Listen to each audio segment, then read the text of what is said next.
Hai, selamat mendengarkan. Lupita, ia terkejut mendapati istrinya teraniaya.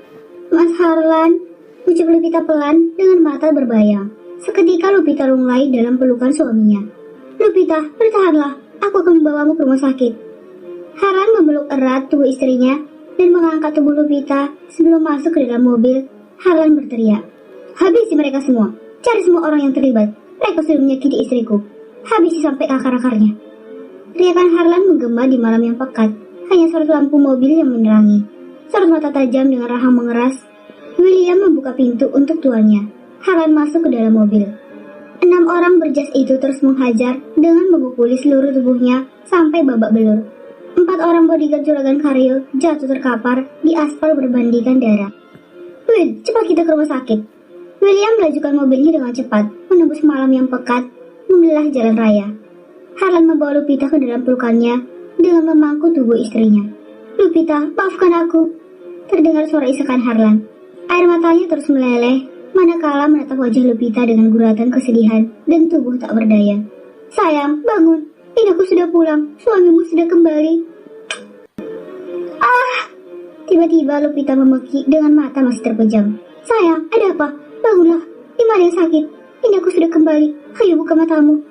Orangan dan pekikan terus keluar dari bibir Lupita, seraya memegangi perutnya. Harlan merasakannya untuk menopang Lupita berasa basah. Saat ia menoleh ke arah perut dan turun ke bawah, lihat betis Lupi sudah merah. Harlan terkejut dan ia berseru, ya Tuhan Lupi, dari betisnya keluar banyak. Will, ada apa ini? Kenapa Lupi mengeluarkan banyak darah? William yang sedang menyetir terlihat gusar dan tegang. Sebenarnya, ia sudah paham apa yang terjadi pada majikannya. Sabar Tuan, semoga Nanda Lupi baik-baik saja, ucapnya menenangkan. Tapi aku takut akan terjadi sesuatu dengan istriku, apalagi Lupi sedang mengandung anakku. Aku takut, tidak mau ini terjadi. Aku akan merasa bersalah dan menyesal bila terjadi sesuatu dengan anak dan istriku. Aku mohon padamu Will, cepatlah, jangan sampai terlambat untuk menolong istri dan anakku. Teriak Harlan dengan wajah memerah. Ia terlihat kalut dan bingung. Lupi, bangun sayang. Mengusap pucuk kepalanya, Harlan terus membangunkan kesadaran istrinya. Kening Lupi keluar keringat dingin. Harlan mengambil sapu tangan dari balik jasnya dan mengusap kening istrinya. Kumohon sayang, bertahanlah. Air mata Harlan berjatuhan ke pipi Lupita. Tangisannya semakin dalam.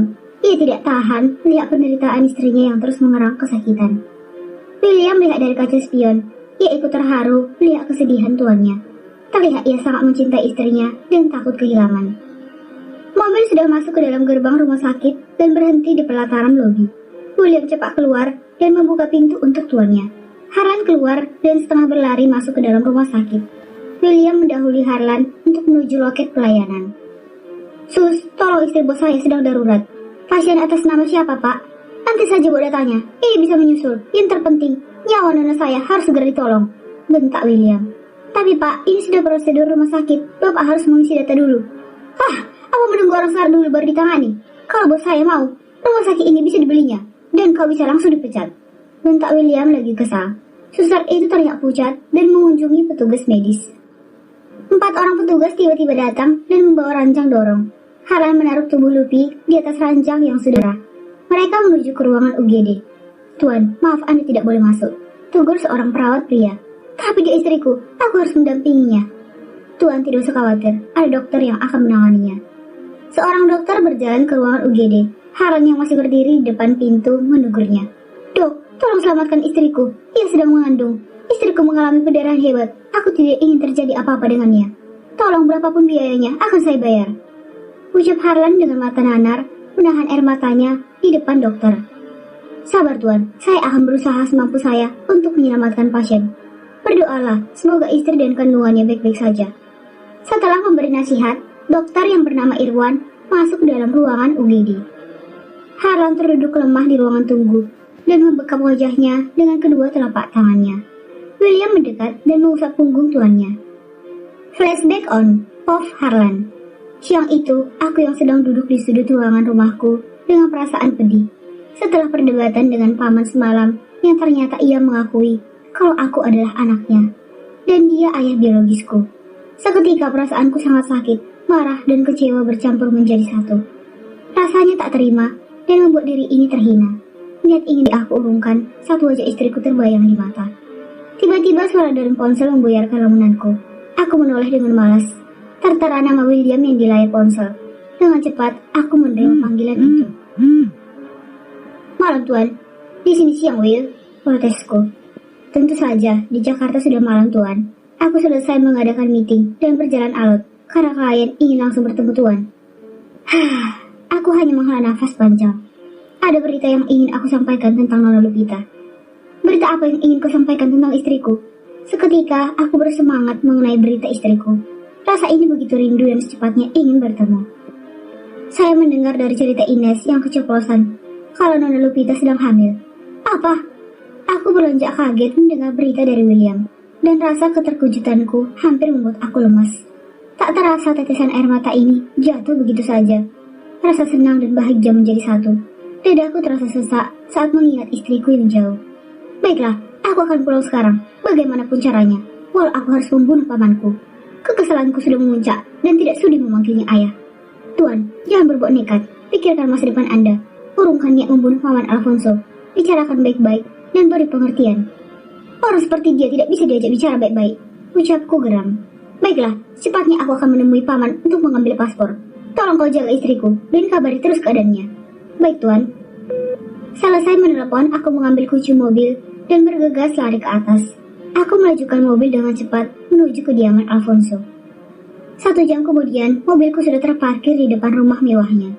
Aku menerobos masuk tanpa peduli para pelayan memberiku salam hormat. Di mana paman? Tanyaku pada seorang pelayan yang terlihat ketakutan melihat wajah dinginku tanpa ekspresi. Ada di ruangan kerjanya Tuan, ucapnya gugup. Aku berjalan ke arah ruangan kerjanya yang berada di lantai 2, dan aku membuka kasar pintu itu. Aku melihat paman terkejut akan kedatanganku yang tiba-tiba. Sepertinya ia bingung. Keningnya mengerut dan bibirnya terbuka.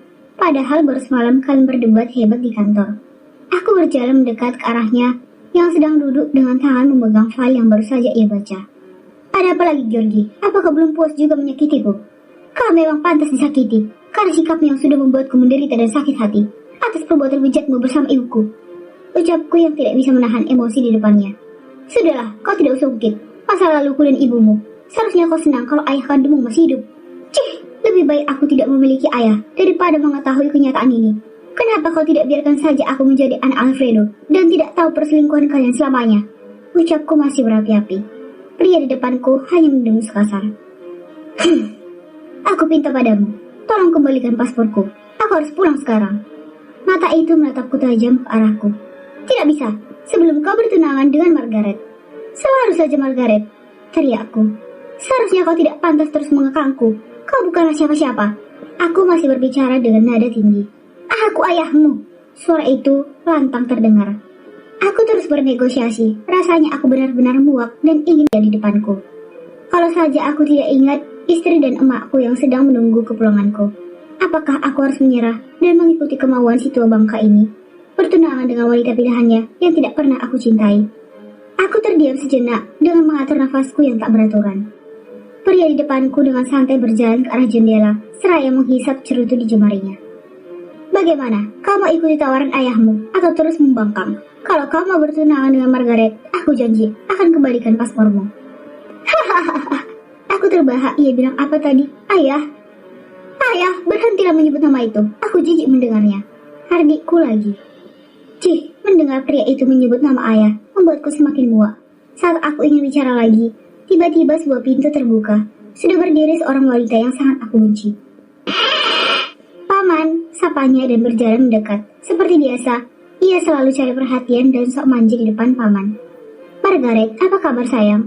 Mereka saling berpelukan. Margaret melempar senyum padaku. Namun aku membuang wajahku, tidak ingin melihat wajah rubah itu. Hei, kau juga berada di sini, Georgie. Aku hanya mengangguk tanpa menoleh. Di saat bersamaan, mataku terpaku pada pisau buah di meja kerja paman.